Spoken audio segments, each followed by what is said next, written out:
Hello everyone, नूर classes में आप सभी का बहुत बहुत स्वागत है।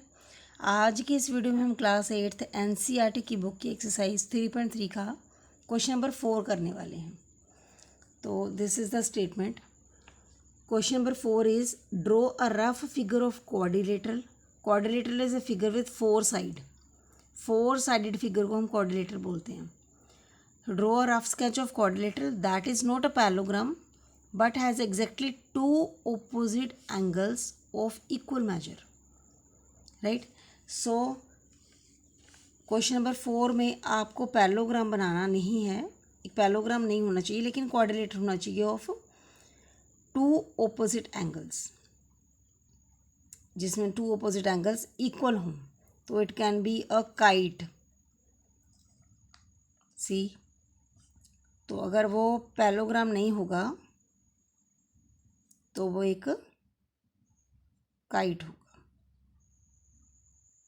इसमें भी अपोजिट साइड्स इक्वल होती हैं, लेकिन वो नहीं हमें पूछा। उसने पूछा है which has but has exactly two opposite angles of equal length. तो इसमें कौन से एंगल इक्वल होंगे?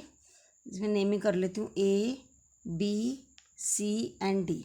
तो ये B angle will equal to angle B will equal to angle D. तो आप ले सकते हो कि नेम अ क्वाड्रिलेटरल।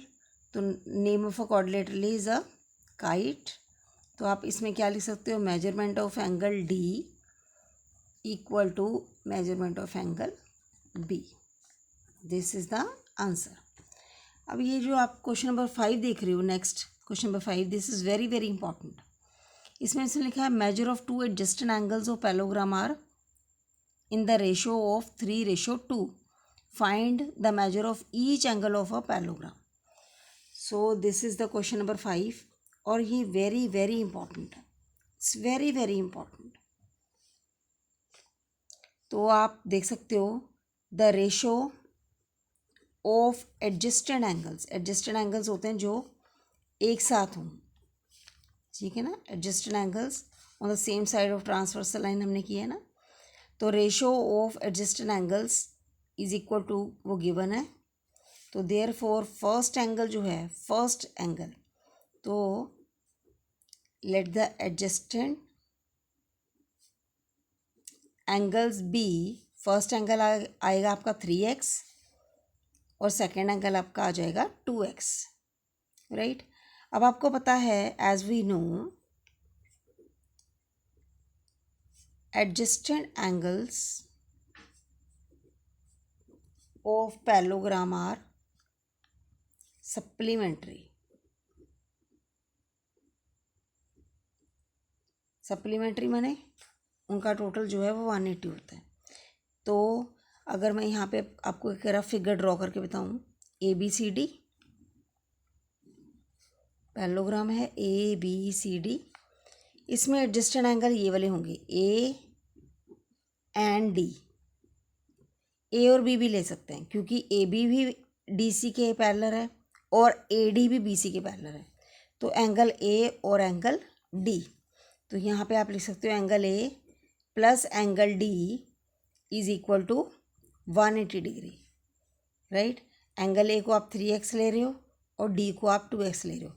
ए और बी भी ले सकते हैं, ए और डी ले रही हूँ मैं। तो यहाँ पे angle A is 3x, D is 2x is equal to 180 degree.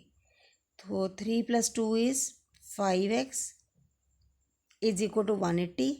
x is equal to 180, ये मल्टीप्लाई हो रहा है 5, जब ये ऑपोजिट साइड आएगा तो ये डिवाइड बन जाएगा। तो x से x की कटिंग कर लो, 5 3 ज़ार 15 एंड 6। तो ये आ गया आपकी x की वैल्यू आई है 36 डिग्री। बट हमें x फाइंड आउट नहीं करना, हमें फाइंड आउट करना है angle A and angle D. तो एंगल ए जो है वो किसके इक्वल होगा? सी के, है ना, क्योंकि दोनों एंगल्स जो हैं वो ऑपोजिट एंगल ऑफ पैरेललोग्राम है और वो इक्वल होंगे। पहले ए फाइंड आउट करते हैं। ए इज़ 3x, तो मतलब 3 × 36 डिग्री, तो ये बन जाएगा आपका 108 डिग्री। अब ए किसके इक्वल है? सी के, तो दोनों ही 180 होंगे। बिकॉज यहाँ पे आपको प्रॉपर्टी लिखनी है, because opposite angles of parallelogram are equal. ठीक है, तो सिमिलरली आपको एंगल जो है वो डी फाइंड आउट करना है। तो एंगल डी जो है वो था 2x, इनकी 2 इंटू 36, राइट, ये बन गया आपका 72 डिग्री। अब डी किसके इक्वल है? Angle D is equal to angle B. तो यहाँ पे आप लिख सकते हो angle D will equal to angle B, और दोनों ही 72 डिग्री होंगे।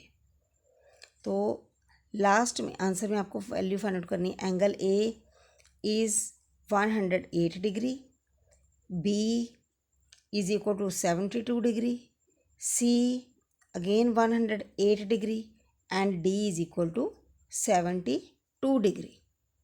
Right, this is question number 5 and this is very important. Okay, bye.